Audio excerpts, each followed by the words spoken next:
Shalom, selamat pagi Bapak Ibu Saudaraku yang terkasih dalam Tuhan.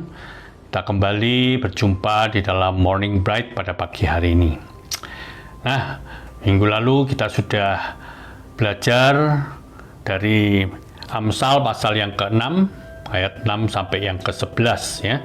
Kita akan lanjutkan seperti saya katakan minggu lalu bahwa nasihat kepada pemalas ini rupanya di dalam Kitab Amsal itu banyak sekali diungkapkan, banyak sekali dicatat di sana, ya. Nah, kenapa kok begitu banyak? Ya, saya cuma membayangkan, ya, ada dua alasan kenapa nasihat kepada pemalas itu begitu banyak dicatat di sana. Yang pertama, ya mungkin memang banyak orang itu memiliki sifat yang malas, ya. Jadi pemalas itu terus diingatkan supaya apa? Supaya dia tidak menjadi malas lagi, ya toh? Nah, yang kedua adalah kenapa nasihat kepada pemalas ini diungkapkan terus-menerus, bahkan mulai seperti kita lihat di dalam pasal 6 sampai pasal-pasal lebih dari 20, ya. Itu juga dikatakan di sana. Nah, rupanya masalah pemalas ini atau kehidupan seorang pemalas itu sangat sangat penting untuk diubah, sangat penting sekali untuk diulang, dinasehatkan supaya apa? Supaya si pemalas ini berubah, ya. Bukan main-main.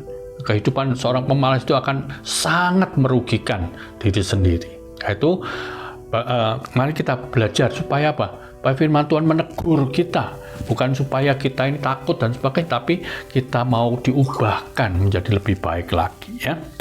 Nah, kita teruskan. Kalau minggu lalu tiga hal yang dicatat di dalam kehidupan seorang pemalas itu adalah dia sifatnya malas, kedua itu suka tidur, dan ketiga akhirnya jatuh miskin. Apakah kita tidak boleh tidur? Oh, bukan, ya. Alkitab justru mencatat bahwa kita bekerja 6 hari dan pada hari yang ke-7 kita harus istirahat, ya. Dan juga selama 24 jam kehidupan kita, ya, menurut kesehatan juga itu ada waktunya kita harus istirahat, ya. Mulai katakan ada yang sekitar 7 sampai 8 jam itu adalah kehidupan istirahat atau tidur yang baik, ya. Nah, di dalam Alkitab juga ada waktunya kita tidur, ya tidur, ya. Waktunya kita bekerja, ya bekerja. Tapi yang dimaksud di sini adalah orang yang cenderung tidak mau bekerja itu terus tidur, terus ngantuk, terus melipat tangan. Nah, ini adalah contoh orang yang malas itu, ya. Nah, kita akan teruskan sekarang, ya, di dalam pembahasan ini. Seperti dikatakan di dalam Amsal 13 ayat 4. Ya, hati si pemalas itu penuh keinginan, tetapi sia-sia. Sedangkan hati orang rajin diberi kelimpahan. Nah, si pemalas itu memang banyak keinginannya, tapi tidak ada satupun yang dicapainya. Mereka itu banyak keinginannya, pengen ini, pengen itu, ya. Tapi tidak ada satupun yang realisir, yang bisa diwujudkan, ya. Juga di dalam pasal 21 ayat 25, ya, dikatakan si pemalas dibunuh oleh keinginannya karena tangannya enggan bekerja. Keinginan bernafsu sepanjang hari, tapi orang benar memberi tanpa batas, ya. Sepanjang si pemalas itu apa? Yang tidak mau bekerja, hanya apa? Terus mau banyak keinginannya tadi, sebetulnya apa? Membunuh dirinya sendiri. Karena apa? Dia tidak bisa merealisasikan itu, ya. Sepanjang hari dia hanya mikir, ya, memikirkan tentang apa yang dia inginkan. Dia hanya mikirkan, ya, ide saja, pikiran itu ini, ya, tapi tidak diwujudkan di dalam kehidupan nyata atau pekerjaannya. Kehidupan seperti apa yang diinginkan, ya? Pasal 21 ayat 17 mengatakan begini, orang yang suka bersenang-senang itu akan berkekurangan. Orang yang gemar kepada minyak dan anggur tidak akan menjadi kaya.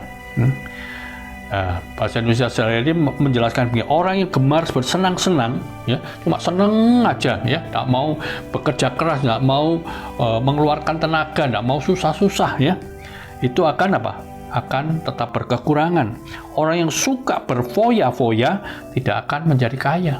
Dia tidak mau menabung, tidak mau mencari pendapatan yang halal, tapi apa? Berfoya-foya, punya sedikit hambur-hamburkan dan seterusnya. Nah, ini kehidupan orang yang malas, ya. Nah, demikianlah sampai dinasihatkan supaya apa? Kita jangan sampai menjadi orang yang hanya keinginannya besar, kemauannya besar, tapi tidak mau berusaha atau bekerja. Kita tidak akan dapatkan apa-apa, ya. Demikian juga dalam kehidupan kita. Mungkin kita ini seringkali malas bukan saja dalam pekerjaan, di dalam usaha, ya, tetapi malas apa? Malas ibadah kepada Tuhan, ya. Malas juga kita baca firman Tuhan. Kita mau menggerakkan ini, ya, gereja mau menggerakkan untuk pembacaan firman Tuhan, ya. Soalnya kita menyadari kita butuh firman Tuhan ini, ya, kita baca. Membaca firman Tuhan tidak ada yang sia-sia, tidak membuang waktu, tapi akan memberkati kita. Bahkan kita malas untuk berdoa, banyak ada perlunya aja berdoa, ya. Nah, jangan malas seperti itu, tapi kita akan semangat, ya, kita semangat untuk boleh beribadah kepada Tuhan, membaca firman Tuhan, berdoa kepada Tuhan, ya. Kerohanian kita terus bertumbuh dan kita menjadi orang yang kokoh kuat di dalam kehidupan kita, karakter kita untuk memuliakan Tuhan. Ya, Tuhan menolong dan memberkati kita. Minggu depan, ya, kita akan membaca dan membahas lagi yang lain. Pasti begitu banyak pembahasannya. Maka itu perlu beberapa episode untuk membahas hal ini. Ya, mari kita tetap belajar untuk menjadi orang yang semangat, orang yang rajin bekerja, dan orang yang semakin rajin untuk boleh datang kepada Tuhan dan belajar firman Tuhan. Ya, Tuhan menolong dan memberkati kita semuanya. Amin. Morning bright, let your light be bright in Christ.